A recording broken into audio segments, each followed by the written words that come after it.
Film फूले 2025 की एक भावुक और प्रेरणादायक कहानी को दिखाती है जो महात्मा ज्योतिबा फूले और सावित्रीबाई फूले के जीवन पर आधारित है।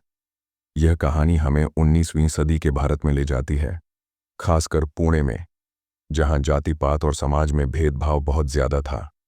यह फिल्म उनके संघर्ष, हिम्मत और समाज को बदलने की कोशिशों को दिखाती है। फिल्म की शुरुआत 1848 के पुणे से होती है। उस समय का समाज ऐसा था जहां ऊंची जातियों का दबदबा था और निचली जातियों को कोई हक नहीं मिलता था। लड़कियों को पढ़ाने की बात तो कोई सोच भी नहीं सकता था। यहीं पर जन्म लेते हैं ज्योतिबा फुले, एक ऐसे व्यक्ति जो शिक्षा और समानता के माध्यम से समाज में बदलाव लाने का सपना देखते हैं।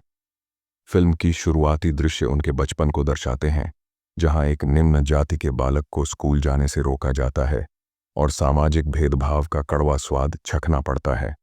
ज्योतिबा एक माली परिवार से है और अपने पिता गोविंदराव, भाई राजा राम और पत्नी सावित्रीबाई के साथ पुणे में रहता है। वह अंग्रेजी पढ़ा लिखा है और स्कॉटिश मिशनरी स्कूल से शिक्षा ले चुका है। बचपन से ही उसने देखा कि कैसे दलितों और गरीबों के साथ बुरा व्यवहार होता है। एक बार वह अपने पिता के साथ खेत में काम कर रहा होता है और देखता है कि एक दलित बच्चे को स्कूल में घुसने नहीं दिया जाता। यह देखकर उसके मन में सवाल उठता है, क्या हम सब बराबर नहीं हैं? फिर कुछ लोगों को पढ़ाई क्यों नहीं मिलती? उसके पिता कहते हैं कि यह समाज की रीत है, लेकिन ज्योतिबा को यह बात समझ नहीं आती। स्कूल में पढ़ाई के दौरान उसे पश्चिमी किताबें पढ़ने को मिलती हैं, जैसे थॉमस पेन की राइट्स ऑफ मैन। यह किताब उसे यह सोचने के लिए मजबूर करती है कि भारत में भी सबको बराबर हक मिलना चाहिए। फिर कहानी में सावित्रीबाई का प्रवेश होता है। सावित्रीबाई एक गरीब परिवार की लड़की है और उसकी शादी ज्योतिबा से तब होती है जब वह सिर्फ 9 साल की थी। उस समय छोटी उम्र में शादी आम बात थी, लेकिन ज्योतिबा उसे सिर्फ पत्नी नहीं बल्कि एक दोस्त और साथी मानता है। वह घर पर ही सावित्रीबाई को पढ़ाना शुरू करता है। सावित्रीबाई बहुत तेजी से सीखती है। वह किताबों को हाथ में लेकर खुश होती है और ज्योतिबा से कहती है, मुझे नहीं पता था कि पढ़ाई इतनी खूबसूरत चीज है।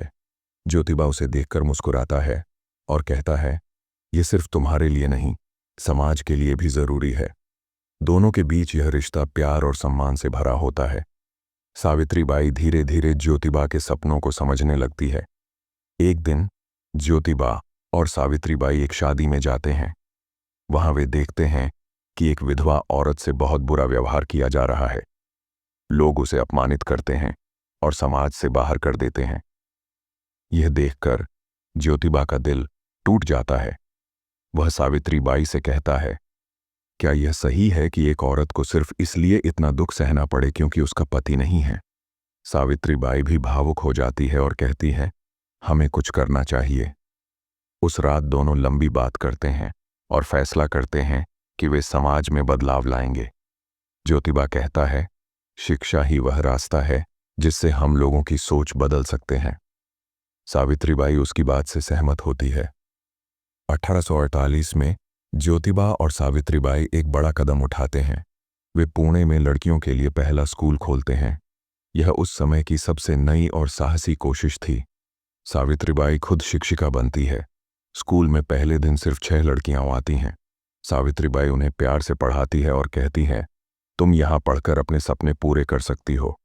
ज्योतिबा बाहर से सब कुछ संभालता है। कुछ लोग उनके इस काम से खुश होते हैं। एक ब्राह्मण, विष्णुपंत थत्ते, जो आगे की सोच रखता है, अपना मकान स्कूल के लिए दे देता है। वह कहता है, मैं तुम्हारे इस काम में पूरा साथ दूंगा। धीरे धीरे स्कूल में और लड़कियां आने लगती हैं। ज्योतिबा और सावित्रीबाई को लगता है कि उनका सपना सच होने लगा है, लेकिन यह खुशी ज्यादा दिन नहीं टिकती। ऊंची जातियों के लोग, खासकर विनायक देशपांडे और कुछ ब्राह्मण, इस स्कूल से नाराज हो जाते हैं। उन्हें लगता है कि लड़कियों और निचली जातियों को पढ़ाना उनकी सत्ता के खिलाफ है। एक दिन वे स्कूल पर हमला कर देते हैं। वे दीवारें तोड़ते हैं, किताबें फाड़ते हैं और ज्योतिबा को मारते हैं। सावित्रीबाई अपनी छात्राओं को बचाने की कोशिश करती है, लेकिन उसे भी धक्के लगते हैं। पंचायत का मुखिया ज्योतिबा को बुलाता है और सख्त लहजे में कहता है, यह स्कूल बंद करो, वरना अंजाम भुगतना पड़ेगा। ज्योतिबा चुपचाप सुनता है, लेकिन उसका मन बहुत दुखी होता है। वह सोचता है कि अगर वह स्कूल बंद नहीं करता तो उसके परिवार को भी नुकसान हो सकता है।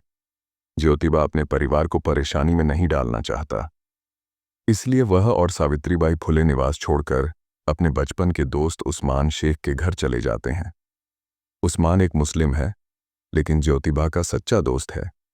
उसने अपनी बहन फातिमा को भी पढ़ाया है, इसलिए वह ज्योतिबा के विचारों को समझता है। उस्मान कहता है, तुम सही राह पर हो और मैं तुम्हारा साथ कभी नहीं छोड़ूंगा। फातिमा भी सावित्रीबाई की मदद के लिए आगे आती है। वह कहती है, मैं भी लड़कियों को पढ़ाना चाहती हूँ। इस नए घर में ज्योतिबा और सावित्रीबाई फिर से हिम्मत जुटाते हैं। वे एक नया स्कूल खोलते हैं और इस बार ज्यादा सावधानी रखते हैं। धीरे धीरे लोग उनके साथ जुड़ने लगते हैं। फिल्म में सावित्रीबाई का किरदार बहुत मजबूत दिखाया गया है। वह हर दिन स्कूल जाती है, चाहे रास्ते में कितनी भी मुश्किलें आए। एक दृश्य में जब वह स्कूल जा रही होती है, कुछ लोग उस पर गोबर फेंकते हैं। सावित्रीबाई के कपड़े गंदे हो जाते हैं, लेकिन वह हार नहीं मानती। वह एक अतिरिक्त साड़ी लेकर चलती है। स्कूल पहुंचकर वह कपड़े बदलती है और बच्चों को पढ़ाना शुरू करती है। एक दूसरा दृश्य है जब लोग उसे पत्थर मारते हैं। उसका माथा खून से लथपथ हो जाता है, लेकिन वह रुकती नहीं। वह अपनी छात्राओं को देखकर कहती है, तुम सब मेरी उम्मीद हो और मैं तुम्हें पढ़ाकर समाज को बदल दूंगी। यह देखकर दर्शकों के आंसू छलक पड़ते हैं। सावित्रीबाई की यह हिम्मत ज्योतिबा को भी ताकत देती है। ज्योतिबा और सावित्रीबाई की मेहनत रंग लाती है। उनके स्कूलों में अब सैकड़ों लड़कियां पढ़ने लगती हैं। वे सिर्फ शिक्षा तक नहीं रुकते, वे विधवाओं की मदद के लिए एक आश्रम खोलते हैं, जहां वे अपने बच्चों के साथ रह सकती हैं।